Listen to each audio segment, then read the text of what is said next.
Hello. Good morning, sir. Hi, Anku. How are you? Yeah, I'm doing fine. So Thank happy to see you and thank you. warmly welcoming you to this occasion and event. And Yeah, we, it's my pleasure. yeah, it's on behalf of Marwadi University, Rajkot, and ATAL Academy. Collectively, we welcome you to this Mhm. faculty development program. And we can see that it's little early morning here, so participants Right. are joining, but Sure. I think within next 2 minutes we'll be actually starting Mhm. our session. I hope it's fine with you. Yeah, that's fine. Yeah. Yeah, thank you. So we'll begin with your introduction to the participants, and then we'll hand over the charge of this session to you, sir. Yeah, sure. Yeah. And who would be the expected audience? Is it like the undergraduate students or graduate students or? Right. See, this is a faculty development program. So nearly 60 to 70% participants belongs Mhm. to teachers community, and Okay. they are teachers actually. However, they are from different areas and states of India, because this is I would say, a national event, because it is Okay. being live telecasted on the YouTube platforms also, and it is sponsored by AICTE, which I think you know very well. So that's a national event, and our participants are largely teachers. Okay. Okay, and we have also requested couple of PhD scholars and master degree students, Mhm. so that they can also get benefit from this session. Okay, sure. Yeah. So with me, uh, my fellow colleague and my good friend, Dr. Tarak, is also there. So we welcome you, sir, again, Tarak, sir. Yes, good morning, sir. And uh, we are very much thankful to you that you have given your positive note to share your experience with the audience over here. Yeah, it's my pleasure. Thanks, Dr. Bora. Right. So, Vora, sir, I think nearly 20 participants we can see here. Yeah, so we can start by the Yeah, time. we can start and let them join like with time. So, good morning, all the participants. And it's a wonderful morning here. And we are having with us Dr. Ayan Sadhu, Assistant Professor, Department of Civil Engineering and Environmental Engineering from Western University, Canada. So, first of all, we are thankful to Dr. Ayan for sparing his valuable time and busy schedule and getting time for sharing his valuable knowledge with all of us. And let me quickly brief. I'm sure that you are waiting for his session, but I won't take much of your time. So let me introduce sir to all of you. Like Dr. Ayan Sadhu is an assistant professor in the Department of Civil Engineering and Environmental Engineering at Western University, Canada, with a research focus on infrastructure monitoring and natural disaster mitigation. So his areas of interest are the infrastructure monitoring and natural disaster mitigation. He completed his PhD from University of Waterloo and received his master's degree with gold medal from the Indian Institute of Technology, IIT Kanpur, India. He has authored nearly 100 journals and conference articles in leading publishing agencies like ASC, Elsevier, Wiley, Sage, and Springer, with more than 1,250 citations. So it's a massive score on the publication side. So from this, I think all of you will be agree that today we are going to have a very interesting, very knowledgeable and interesting session. His current research interests are structural health monitoring, artificial intelligence, smart sensing technologies, remote and autonomous system for management and disaster mitigation of sustainable and resilient infrastructure. So friends, you can see that sir is very well connected with all the modern technologies and recent developments in the field of the AI and IoT with the civil engineering. So it's going to be a definitely a very interesting session for all of us. His research is funded by NSERC Discovery and Alliance grants, CFI, JELF, ERA, MITAX, Western Research, NRCan, and various industry partners in Canada. Now, this is again very important that whenever we carry out research in laboratories, it should get connected with the industry in the field. So that's what exactly sir is currently doing. And he was awarded Mauro Strickland Faculty Mobility Award from the Embassy of France in Canada, and he recently received the prestigious Early Research Award from Ontario Ministry of Colleges and Universities.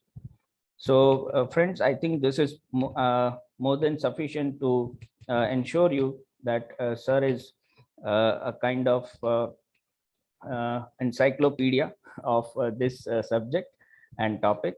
So, without taking your much time, I welcome and request Dr. Ayan Sadhu to start his session, sir. Thanks, Dr. Ankur, for your impressive introduction. I think it was much more than I think what I did. But yes, sir. But let me start my presentation here. So let me. So I think you need to unshare first. Yeah, Amit sir, okay. Can you do the needful so that? No, actually, I should be able to share now, I think. Yes. Okay. So let me know if you can see the full screen. Yes, sir. It's very well visible. Full screen. Okay, that's good. First of all, good morning, all of you. I hope all of you are doing well, considering the last couple of months, huge pandemic. I hope all of you are doing great. And this kind of event, like knowledge sharing, I always encourage to transfer our knowledge, not only in a country, but worldwide. It's always very nice to share the knowledge from different faculties or different academicians to distribute the knowledge to the broader community. So in that sense, I'm really thankful to your university to give me this opportunity. So that this presentation is basically, I'm going to give you a short research talk on artificial intelligence enable smart structural monitoring for sustainable and resilient urban infrastructure. So the title might be a little long, but it actually takes into account of various aspects of infrastructure monitoring in the area of civil engineering with some latest technology such as artificial intelligence and modern sensors. Again, myself, Ayan Sadhu, I'm an assistant professor in the Department of Civil and Environmental Engineering at Western University. So before I actually talk about my research, just to give you some idea about Western University, as many of you probably have not heard about Western in the past. So this is a nice picture of our beautiful campus. As you can see, the campus is actually all about different Gothical structure like that. So our campus is really enjoyable campus and very nicely looking campus as well. And just to give you some idea about our university, this is actually, formerly it was known as University of Western Ontario. And you can see this was founded in 1878. So this is actually one of the second oldest university in Canada after Queen's University. And this is located in London, Ontario, which is actually near the southern part. So London is actually located in the southern part of Canada. So it is relatively warmer as compared to other places in Canada. So it is very close to Detroit, which is one of the US border. That's the nearest US border that we have. So you can get some idea where we are. And we have nearly 40,000 students. And in terms of civil engineering, it ranked #1 in Canada and also ranked number 13 in the world under this category as per the Shanghai recent ranking. And also Western is famous for the wind engineering labs, which is known as Windy Lab. This is actually one of the world's first wind tunnel chamber.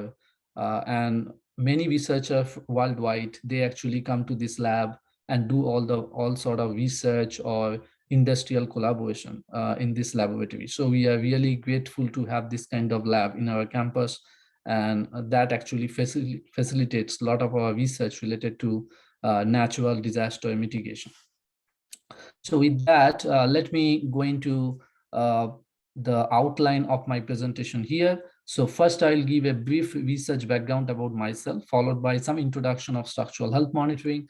And then I'll talk about how I benefit this research with artificial intelligence. And then I'll talk about some of the proposed structural health monitoring technology that my team has been developing so far, followed by some of the examples, just to give you some idea how this theoretical research can benefit the actual engineering problems. So I think at the beginning there was relatively detailed background about myself, but this is just a little bit more explanation. So I did my bachelor's from Jadavpur University in Calcutta, and then I did my master's from IIT Kanpur. Then I worked for 2 years in General Electric Aviation, where I was a vibration and structural engineer, where I was developing aircraft engines, dynamic models. So even though some of you might be surprising why I was working in G, that actually relates to aircraft engine, but I had the background for structural dynamics, so that I basically expanded for developing dynamic model for aircraft engine. So it was definitely a different application, but the fundamental theory, finite element modeling that we do in civil engineering, it still applies there. So it's not away from civil engineering. And then after 2 years of working, I decided to do my PhD. I came to Canada in University of Waterloo, which is one of the famous university in Canada. And I spent there 4 years, completed my PhD, followed by 1 year of postdoctoral research. And then I got into the academic position at Lakehead University, first for 4 years, and then I moved to Western University in 2018. So that's my short bio. So in terms of my research, basically it is all about infrastructure monitoring, where we make important decisions about the structure based on the measured data. So at one end, we deal with different kind of data from the structure. Now, when I say data, it has a lot of components. For example, condition assessment. So we want to know what's the condition of the structure. So we need to put a lot of sensor, and that sensor could be different types. It could be the accelerometer or displacement sensor. It could be drone, or it could be camera. So depending on the different data, we perform condition assessment. It is not necessary that it will give us the data only for the existing structure. Sometimes we can get data when there is a massive disaster. We want to make sure that our structures are resilient, such that even after natural disaster like earthquake or tornadoes, the community can recover them and we can get back to the normal life immediately. So post-disaster reconnaissance is another type of condition assessment. And for that, we need to do a lot of smart sensing technology. Some of them are like wireless sensor or camera or drone, LiDAR or augmented reality glasses, and also the robots. And essentially, when we use this kind of sensor, they actually lead the big data. And that's where the artificial intelligence comes into picture, because the modern sensors are there, but they gives you massive amount of data, and we want to make sure that we can we are able to make important decision out of those data, right? So that's the part of the big data and artificial intelligence. So once we get into all this massive data, the next step is actually decisions. So we need to make important decision. And for that, we do diagnostics. So the first thing comes in our mind is the signal processing, because our data could be vibration data. So that could be some sort of signal. So we want to make sure we apply advanced signal processing technique such that we can extract useful information. Our data could be image as well or video. So we want to make sure we apply different computer vision techniques such that we can understand what's the condition of the structure. Now, once we know the existing condition, the next step, the next thing that comes into our mind is the prognostics. That means we want to know what could be the maintenance strategy of the structure, or what is the remaining useful life. So if we see the structure has really bad condition, so maybe we can say it can survive another 2 years or 3 years. Or if the condition is good, we can say it can last for another 10 years. So those kind of decisions are very important because they can tell us what could be the upcoming expenses to retain the structure. So that's very important as well. And the last one is the intelligent system. So sometimes we can see that structure uh, is stable structurally, but the displacement or the discomfort level is huge. So if you think about a building, if we see the structurally it is stable, but the displacement of the building or the tower is too much, so the people may not feel comfortable. Similarly, if you think about a pedestrian bridge, it may be structurally stable, but if you go over the pedestrian bridge, you may feel it's having a lot of vibration. So what happened, we don't demolish the structure, but we can come up with some intelligent systems. So that's called the tune mass damper or different sort of automated systems. So that also comes into the umbrella of decisions. Okay, so you can see in a summary that in all this framework, we have we are making actually decision based on the data, and that's where artificial intelligence is key. So that's in summary my research. So with that, let me move into structural health monitoring and give you some basic idea. What does it mean? So this is one recent example. It just happened June 2021, and this is a condo building in Miami. And this particular building is suddenly collapsed without having any kind of warnings. And you can see in this picture that 55 apartments just collapsed in few minutes without having any kind of warnings or anything. And in fact, in 2018, the inspection team actually, they suggested that the building should have some sort of maintenance, but it was completely ignored. And it actually causes this massive damage, as you can see in this picture at the end here. And this is not just an isolated example. There are some numerous other examples of catastrophic failure worldwide. For example, you can see here, this is the Nipigon River Bridge in Ontario that failed immediately after its construction in 2016.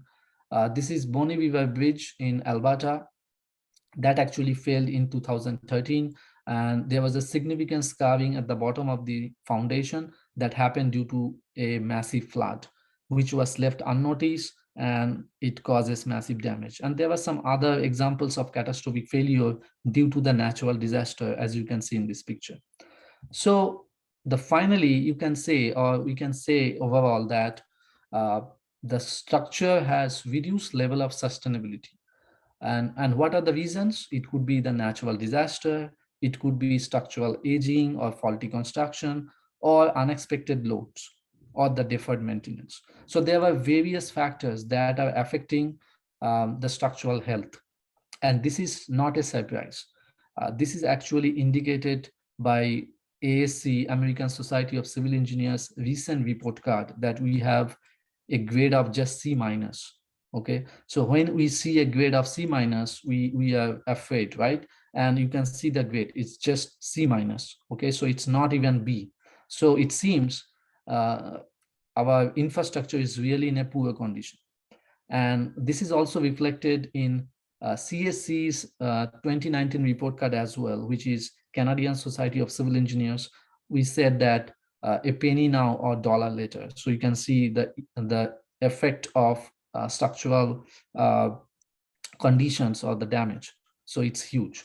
So fortunately, structural health monitoring gives a powerful solution to this problem. So what does it mean by structural health monitoring? In this context, we actually consider structure as a human being.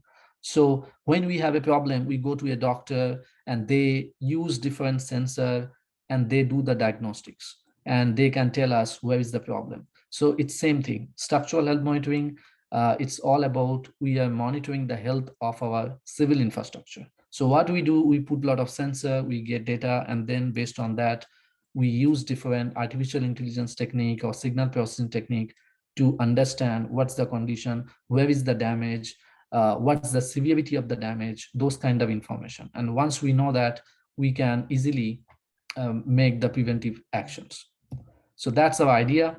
And with the advancement of recent sensors, so now you can see that technology has advanced so fast. So especially if you think about last couple of years, our technology is like progressively or aggressively advancing. And nowadays we have not only just contact sensor, we have wide variety of sensor. If you can think about, as you can see in this slide, we have drone, we have video cameras, we have smartphones, or wireless sensor, or sensor.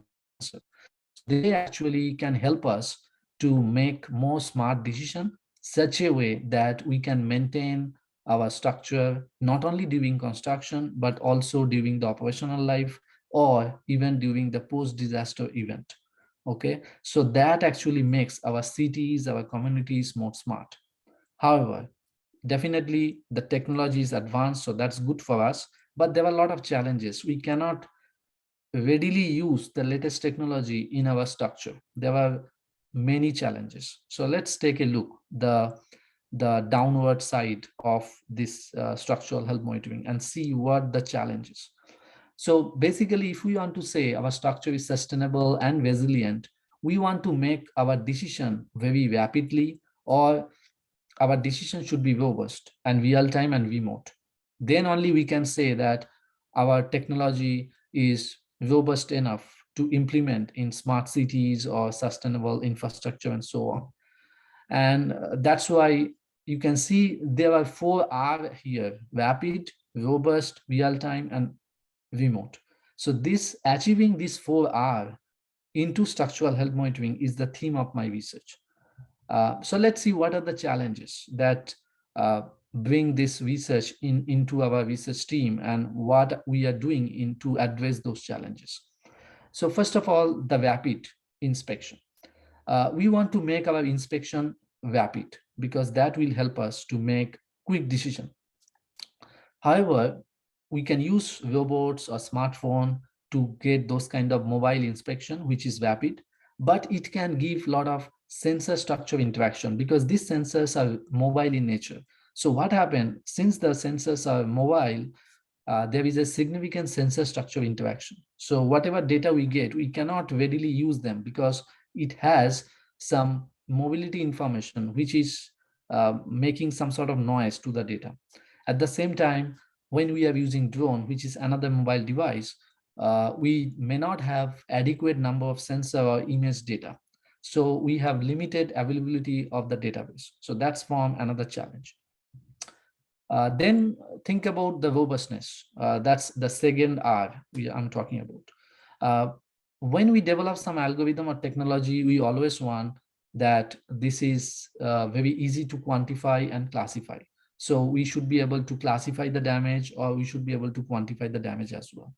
However, in our civil infrastructure, we don't get a single type of damage. We have multiple classes, and our algorithm should be robust enough that it can perform those kind of multi-class damage identification. So that's another challenge using the camera-based sensing techniques that actually we are also trying to solve using our technology. The another aspect is the real time, because nowadays we have IoT sensor or augmented reality sensor, but Most of these sensors, they just deal with static measurement. But when we are talking about civil infrastructure, we have dynamic data, like we have displacement, we have acceleration. So they are all dynamic in nature. So we want to make sure how we can integrate those dynamic measurement into this sensor framework. And finally, the last R aspect is the remote. And so nowadays we have digital twins, we have building information models, but again, those models, they are actually suitable for static data. But when you have dynamic data, it requires a lot of advancements. So, and at the same time, if you have multiple hazards, for example, tornadoes or hurricanes or earthquake, having those kind of dynamic data under multiple hazards or the management of the data is not a simple exercise. So in in my team, we are trying to address all these challenges of latest structural health monitoring through artificial intelligence. So let's see what's the context of artificial intelligence and how it can help us to solve those challenges. So again, before I go into my recent research in AI, let me first give you some basic idea. What does it mean by AI? And because as you know, artificial intelligence is a big buzzword. So let's see what's actually the context. So typically, artificial intelligence, you have basically there are two types of models. One is the machine learning, another is the deep learning. So the machine learning, there are many advantages. First of all, it can be used for global damage detection. It can deal with very limited sample of data. So that's another good news because we don't need huge amount of data. It can deal with very simple or small data sets. And at the same time, it is very fast and efficient. So there are a lot of advantages, and that's why over the last couple of decades, researcher has made significant contribution in machine learning based approaches. But there are a lot of bottlenecks as well. So let's see what are they. The first one is it requires feature selection. And sometimes the feature selection is not that easy because we are talking about wide range of structure. It could be bridges, it could be buildings, dams, pipelines. So depending on the type of the structure, we always want to make sure that we are taking correct feature, because if the feature is not correct, then the algorithm can give us wrong information. So feature selection is definitely one of the main issue, and we need to make sure that we make correct feature selection. At the same time, this kind of technique like machine learning algorithm, it requires dense instrumentation. That means we want to make sure we have relatively good amount of sensor available and we can put them. And some of these techniques, they are suitable only for time series. Most of them, they are actually aligned with time series. Now, as I mentioned in the last slide, now we have advanced types of sensors like drones, cameras, so we can get images and videos as well, but we cannot use them for machine learning based methods. So that's why recently researcher came there has been significant development in deep learning based approaches. As you can see here, there are a lot of advantages. For example, it can deal with global or local damage detection. It can deal with fewer measurements. And another advantage here is it can deal with time series, images, and videos. So now these deep learning based AI techniques we can actually use even for sensor, camera, drones, where we can get different image and video data. And another major advantage, it does not require any kind of feature selection. So you can see this is the major advantage of deep learning technique. We don't have to do any feature selection. So you just give the data and it can give us some information without manually giving the feature selection. So that can help us to develop some sort of automated structural health monitoring systems, because you don't need to interfere too much within the algorithm. So these are all good news about deep learning, but definitely there are some bad news as well.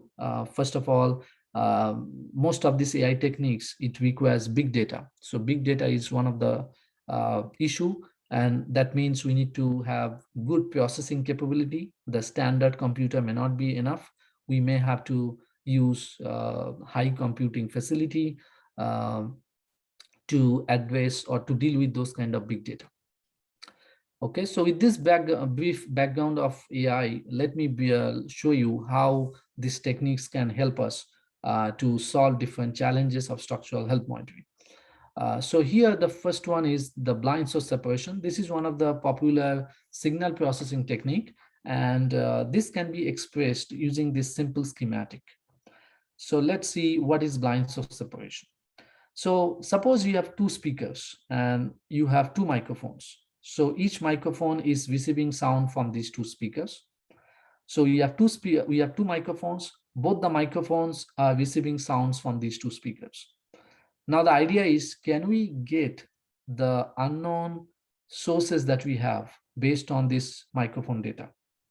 Okay, so if we can do that, then we should be able to tell what is the original sound. So at the back end, we need to do some sort of unmixing. And then if we can multiply W times X, at the back end, we can get the original sound S hat. So this is basically an inverse problem, right? Because we are looking at the measurement, and based on the measurement, we are trying to estimate the input information. So basically, this is the essence of blind source separation, where we estimate both W and S hat. So you can see the major advantage of this blind source separation is that you can just rely on the measurement. So once you have the measurement, we should be able to tell based on this X, which is the measurement. So based on this measurement, we should be able to tell what's the condition of the input information.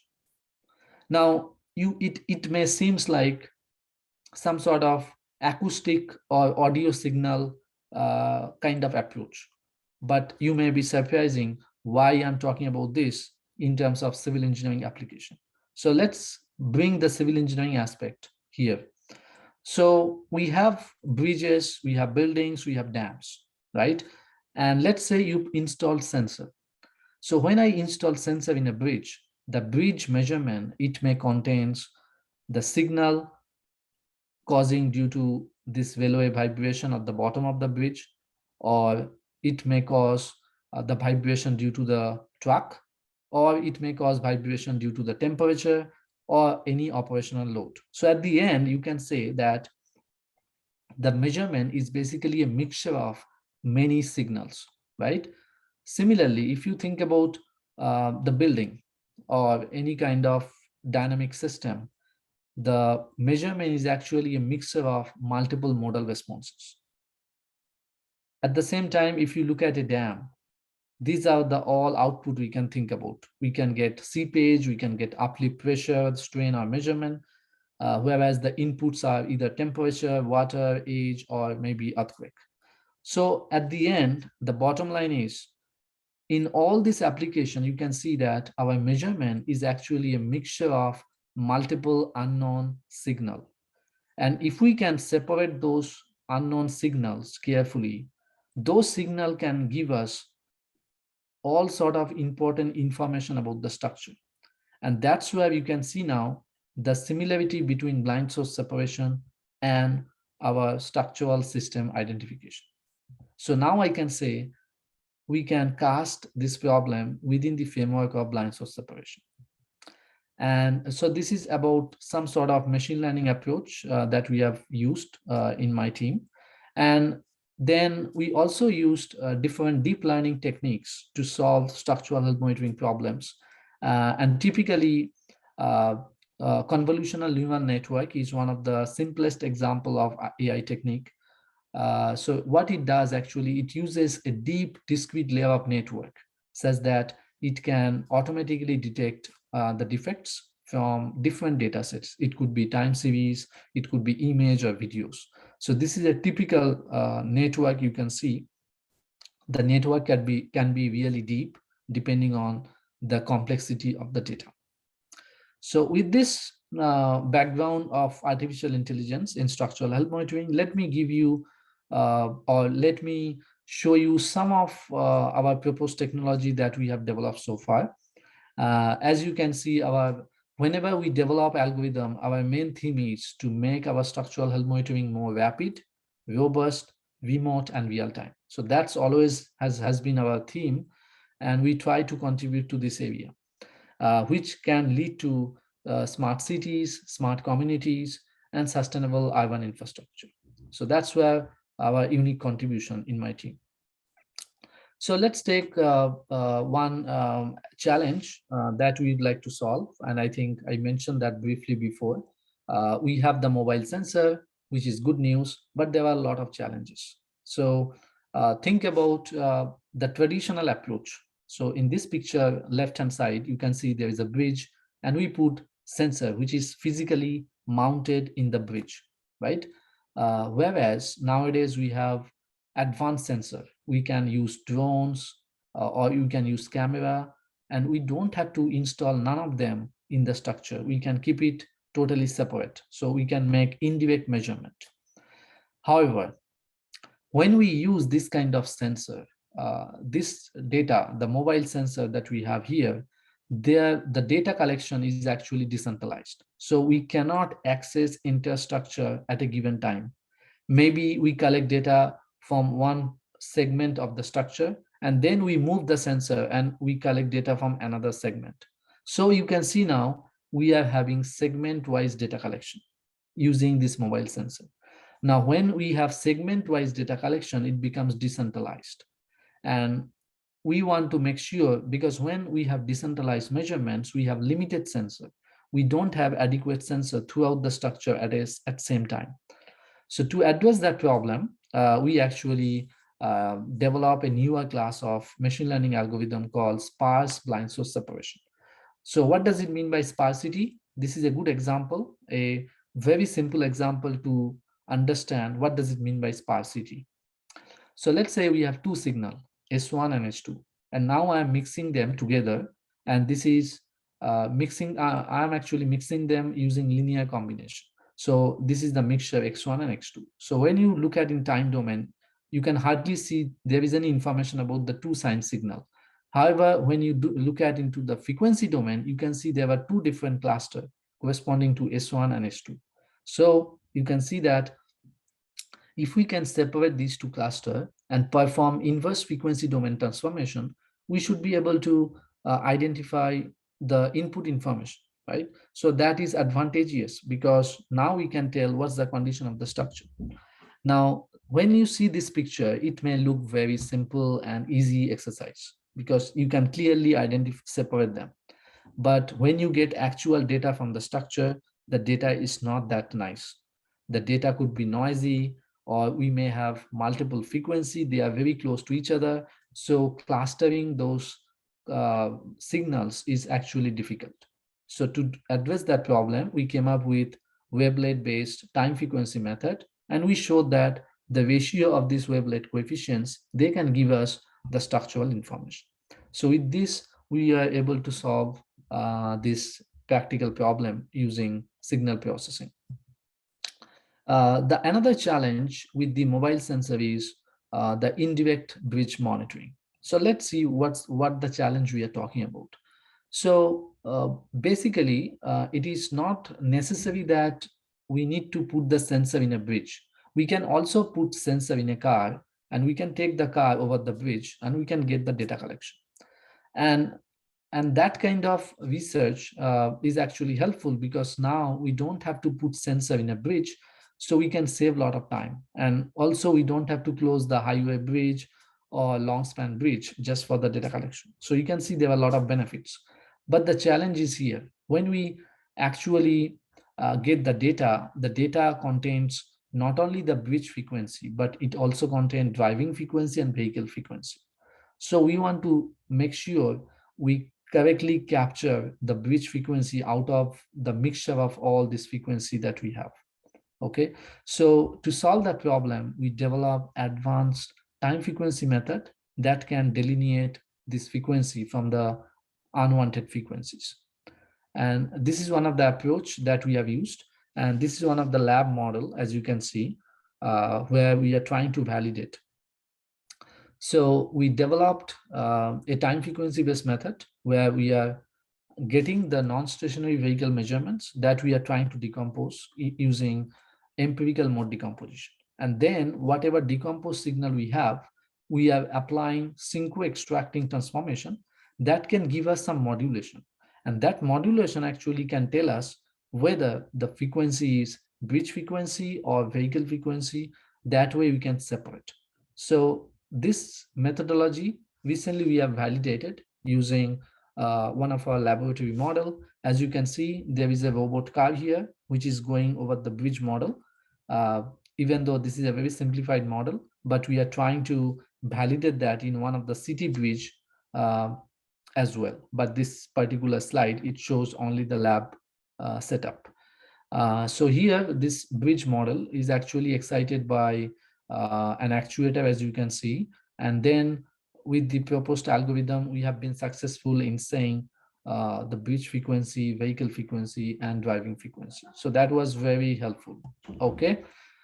So let me move into some other challenges that I discussed before regarding the damage detection.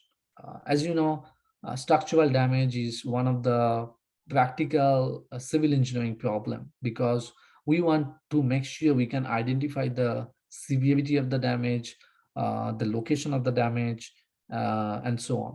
So now whenever there is a damage, our structural property, they actually deteriorate. So the stiffness basically reduce. So we want to make sure our algorithm is robust enough that can track the change in the frequency.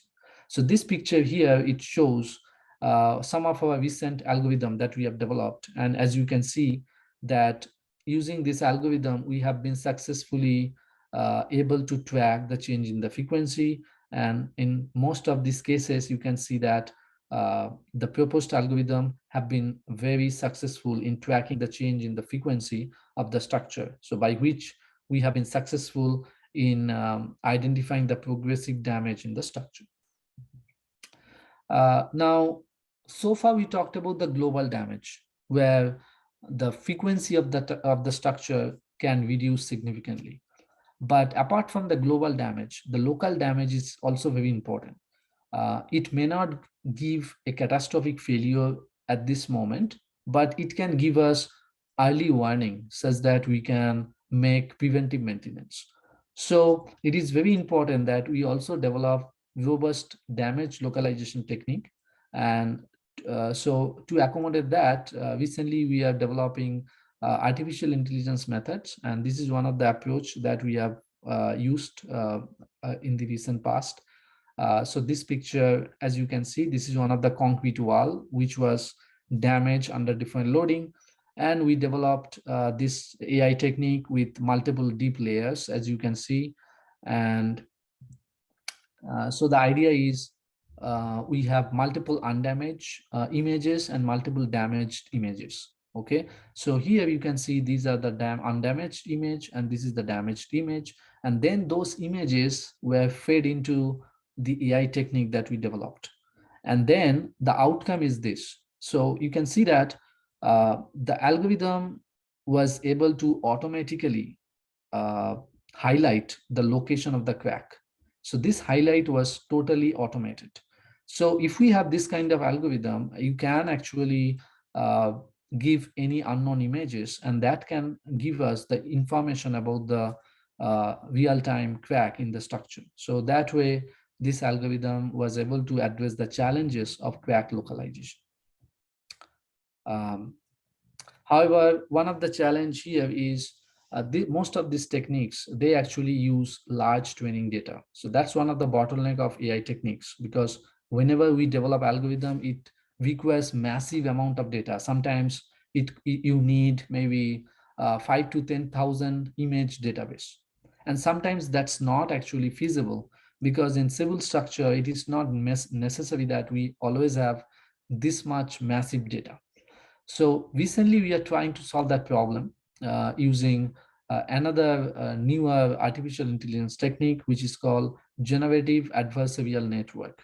So the idea here is we are going to create some artificial images based on the existing damage database. And those artificial image actually will combine with the real image. So that way, what happened, our image database, we can increase. So with this approach, we don't need significant amount of real data. So that's beneficial because we don't have to rely on a large database. At the same time, we can take advantage of this technique to generate massive amount of artificial image that can help us to improve the accuracy of the algorithm. And you can see that under different percentage of data, we can see that with different classes, we are getting significantly better accuracy as well. So with that, we have been successful in eliminating this large data set requirement of structural health monitoring. And this is another recent development, as you can see, that my team is also pursuing regarding how we can implement those algorithms in smart sensor, such as, let's say, smartphone. So basically, we get vibration data, like time series data, but most of this technique, we cannot use in real time. So we want some sort of AI technique that can deal with time series data. And so recently we have developed one-dimensional CNN and long short-term memory approaches that can be actually used for different data sets that are vibration data. So this picture, as you can see here, you can see that the black bar plots, these are actually different condition indicators of different location of the bridge. And the dotted lines here, they are showing the threshold. So with this algorithm, we came up with this threshold, and as soon as this condition indicators exceeds the threshold, it can give us some information that this is the location of the damage. So now you see the benefit, because with this algorithm, now we are able to say what's the actual location of the damage. So if you think about a long span bridge, this algorithm can tell us where is actually the potential location of the damage. And if we know this information, then it's fantastic, because now you can go there and do the maintenance. So that can solve the problem. Another important challenge that I mentioned before is related to decision making, remote decision making. So if you think about a bridge, and typically every country, they have the government has their own bridge inspection policy. So for example, in Ontario, Canada, we have maintenance every 2 years. So we want to make sure the bridges are inspected with that frequency. Now, if you think about data collection every 2 years or 4 years, so after 20 years, you can think about you are ending up with a massive amount of data.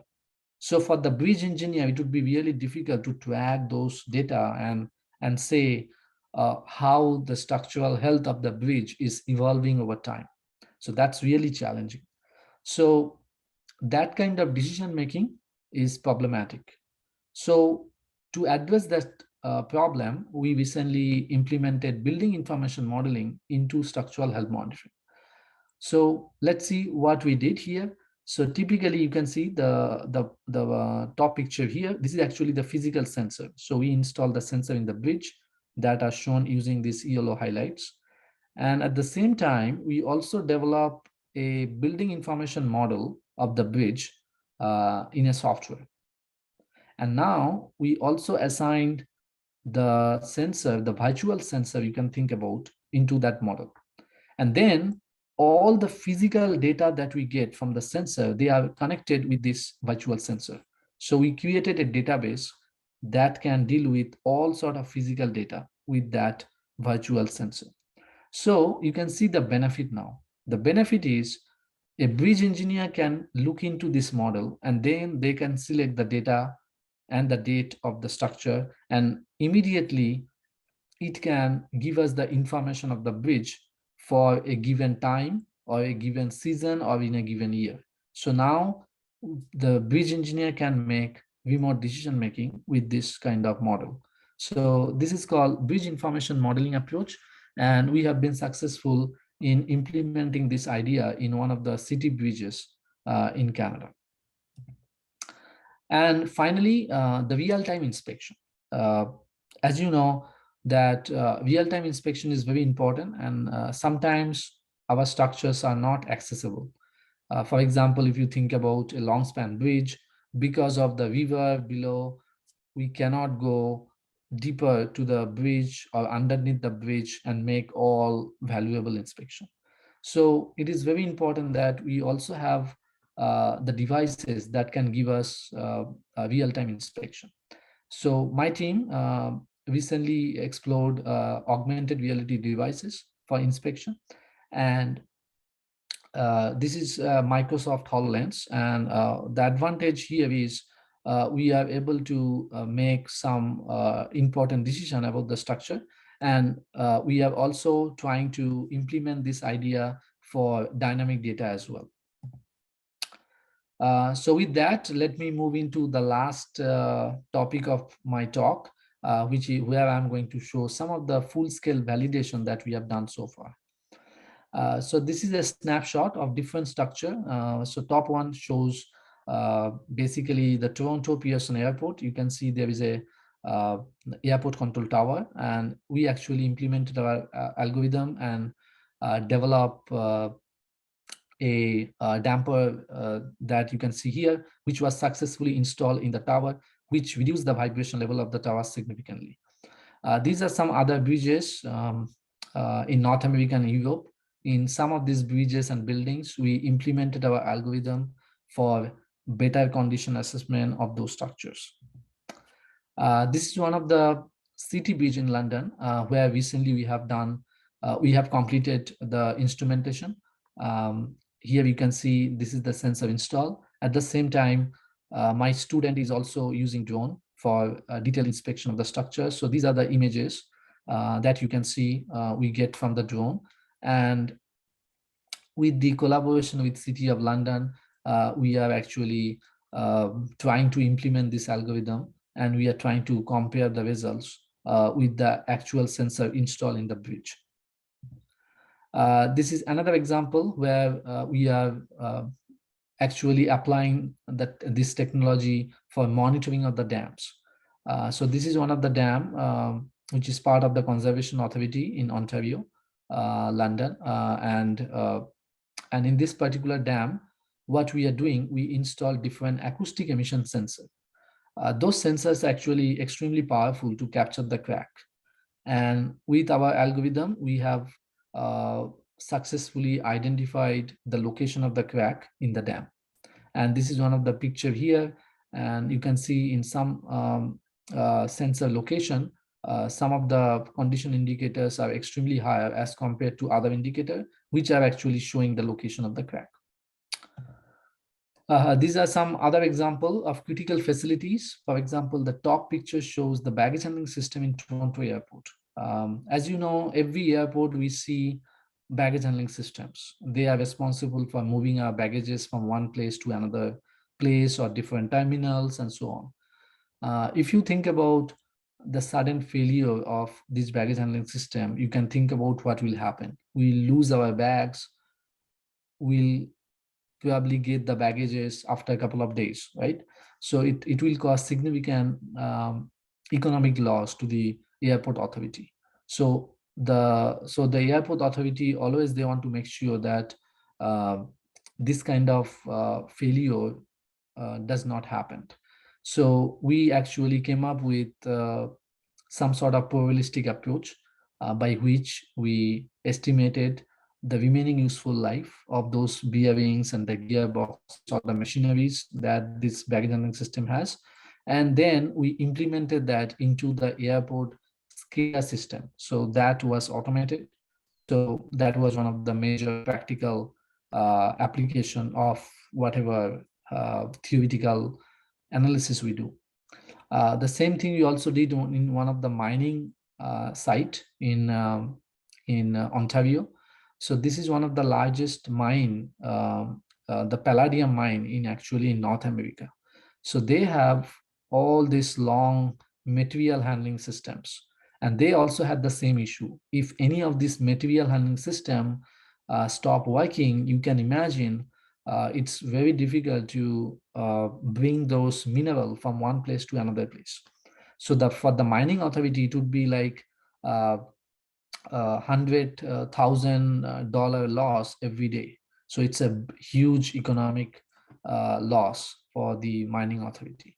So we also implemented the pretty much similar idea there to prevent those kind of sudden breakdown.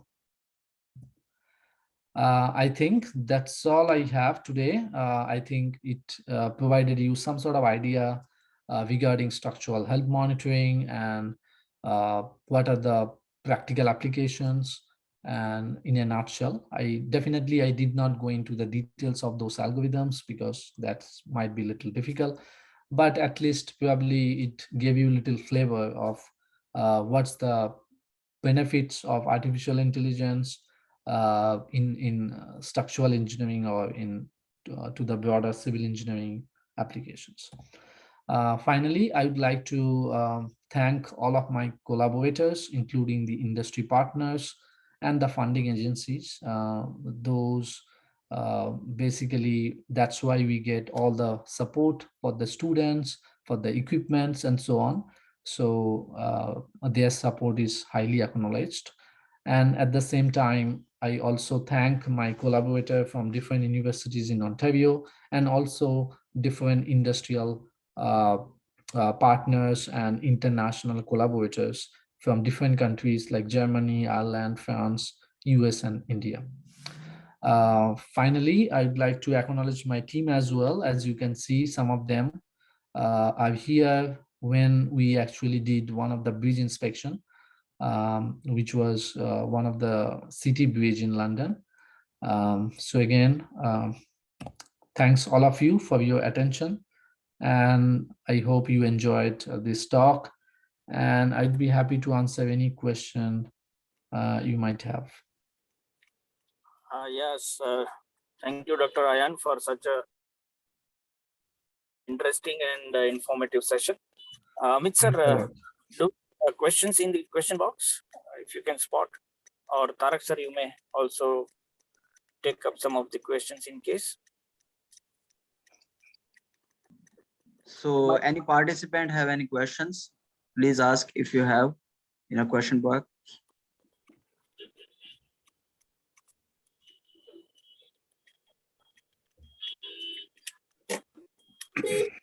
All right, in case if you don't have questions. Yes, just for sensor, if you can throw some light that what are the different types of sensors that you have used and which are the most efficient. So basically, the sensor could be of different types. For example, you can use displacement sensor or acceleration sensor. These are called accelerometers. You can also use camera that can give us the images or videos. So definitely, depending on the applications, the sensor could be different. Sometimes we would like to see the global behavior of the structure. And when I say global behavior, that means the vibration is the most important thing. And in those kind of application, we use accelerometers. At the same time, if we are interested in local damage identification like cracks or damages, then the camera can provide us more accurate information because now we are looking at images. So it is very localized information. So coming back to your question, which sensor is better? It actually depends on the specific application. So depending on the global or local information that you would like to extract, the sensor types would be different.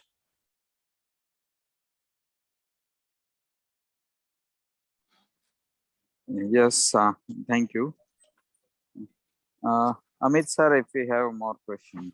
Yes, sir. There are a couple of questions are there from the participant. Right. First question is from, there is one student, Malhar Sharma. It's a BIM is a specified master's program, or is it a part of the structural engineering? Yeah, so BIM is actually building information modeling. So you can think about this as one of the latest technology, which is good for uh, dealing with massive database. So for visualization or tracking different database, building information modeling is extremely good. Now, so it's like another set of technology similar to artificial intelligence. But if you think about more specific application, I mean, there are different master's program available as well.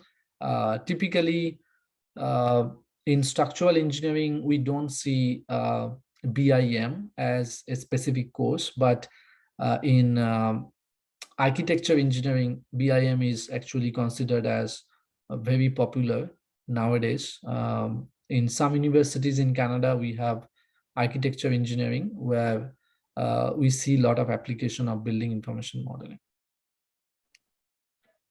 Okay, sir. There is a one more question from the Professor Bhavna Ajudia. She's asking, can we apply the machine learning in a real-time multiple reservoir operation in a water resource application? Yeah, sure. I mean, machine learning is actually quite general. It's not limited to structural health monitoring. In fact, we use, I mean, these techniques are nowadays used for any kind of application, even for autonomous vehicle or different real-time applications. So depending on the data, we need to cast the problem according to the data nature. And then it's all about developing the network of the deep network that we have. So once you model the deep network correctly, it can give us real-time prediction or real-time monitoring, anything. Okay, sir. There is a one question from the Professor Amit Thuria, sir. That Okay. what are the different technique or efficient method for the structural health monitoring that may be useful for the continuous online monitoring of the structure? Yeah, that's a good question too. Basically, when we say continuous online monitoring, mostly it is related to vibration-based methods. The reason I'm saying vibration-based, because it is less complicated. If we use image-based techniques that I said, those techniques, it deals with big data. Sometimes those data, you need massive storage. So we cannot rely on images because it will expand the data size a lot. Whereas if we deal with vibration data, then it might be beneficial because it is not that big. So it could be manageable. So if you are thinking about online monitoring, nowadays there are a lot of real-time data acquisition systems. So for example, let's say you are monitoring a wind turbine, or maybe a tall building, or wooden building. So what we can do is actually we can program the data acquisition system for real-time monitoring for 1 year. And when I say program, it means that when the excitation or the wind load, for example, when the wind load is very insignificant or it's not that much, it will not collect data. As soon as the wind load is really high, then it will trigger the data acquisition system and then it will start collecting data. So you can also make data acquisition system intelligent in that way. So the advantage is you don't end up with 1 year long continuous data, rather you end up with good quality data which is collected only during the significant event. So probably that can help. Okay, thank you, sir. There is a one another question that have you used the mobile sensor to collect data at the same time using the multiple mobiles? Because to get the accurate data, all the mobile sensors should start the recording at the same time. Yeah, so definitely synchronization is very important. Our idea in the application that we said is actually using only one mobile sensor, not multiple. So the time synchronization aspect was not there. But in future, definitely, if we want to use multiple mobile sensor, we need to make sure that we have a GPS, the appropriate GPS, such that we can synchronize all of them nicely. Otherwise, that issue will disturb the data collection. Yeah, that's a good point. Okay, sir. Another one question from the Professor Amit Kuria, sir. That is there any low-cost structural health monitoring technique available? Because in developing countries, it's not possible to establish SHM system with a costly instrument. Yeah, that's true. And nowadays, actually, the wireless sensor, if you can think about, it's actually becoming really low cost. It's not getting that expensive. Definitely, if we are thinking about uh, say camera, where we get images and videos, it might be expensive. But I would say wireless sensor that can give us the vibration data, it should be really low cost. And at the same time, it should involve a lot of collaboration with civil engineering researcher, with electrical or computer science. And you see, that's one of the benefit of this interdisciplinary topic, because structural health monitoring, we cannot do everything as a structural engineer, because we need sensor, and definitely we have limited knowledge about uh, all these other topic. For example, uh, sensing development, artificial intelligence, intelligent systems, and so on. So when this kind of multidisciplinary topics appears, we have to do a lot of interdisciplinary or multidisciplinary collaboration, long-term collaboration, such a way we can develop the most cost-effective and most effective solution, such a way it can be deployed with low cost. So it requires a lot of collaboration, and sometimes that collaboration may happen not only just in a country, but globally as well. And in some of my past research, we have collaborated with some of the other university in India as well. So we are always open for collaboration and expand our research to meet the global problem. Thank you, sir. There is one more question. As you said that vibration-based method is so much accurate. So regarding that, there is one question that how to ensure the efficiency in vibration-based method to detect the minor damage at an element level, and connected to it that how AI and ML can be useful for that. Yeah, so this is very good question. The reason is most of the vibration-based methods, they so far it has been used only for global damage detection, not much on local damage detection, because they are not that sensitive. But just last year, we published 1 or 2 articles related to vibration-based local damage detection, and this was very unique research, in the sense we have been successful even in identifying 2% local damage in the structure. So that's where we took the benefit of different signal processing and artificial intelligence technique that are used for time series. So if you are interested, I can you can send me an email. I can send you the papers just to get some idea about what was done in that research. Okay, still any other participant want to have any questions? So yes, Yeah. Ankur sir. Sir, you can better check the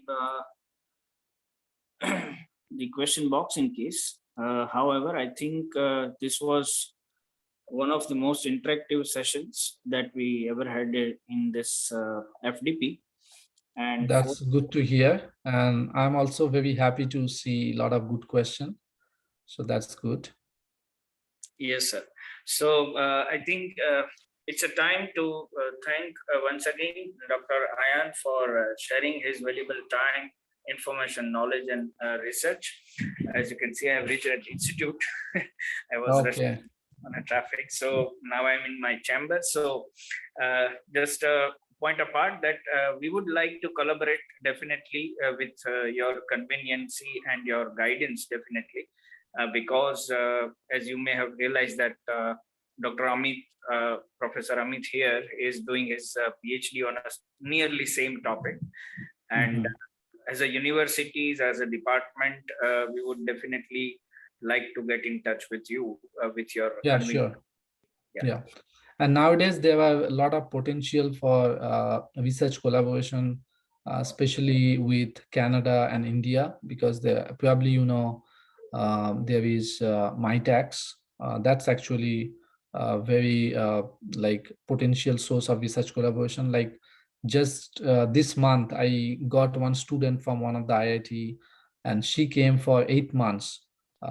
She's also a PhD student, and she came here for 8 months. She will stay here and do some collaboration, and she will be back to India, I think, in July.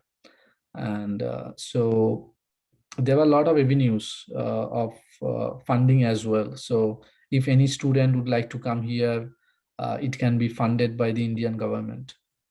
Right, sir. Right, sir. Yeah. So, on that So line, whenever you see any potential application, I mean, if you are interested, you can send it to me, and I would be happy to be the host for that, and we can pursue the collaboration. right, that's lovely, and we thank you for that also. And on behalf of ATAL Academy and Marwadi University, Department of Civil Engineering, and all my colleagues, I'm very much thankful to you once again. And on behalf of participants also, they must have enjoyed the session, which was very interactive and informative. So with this, I think we should close the session. Sure. Yeah. So thank you, Dr. Ayan, and we'll be in touch definitely in future. Yeah, sure. Yeah. Thank So, you. thank you once again. Thank you. Okay. Have a great day. Bye. Thank you. Okay, thank you, sir. Bye. Bye. Bye.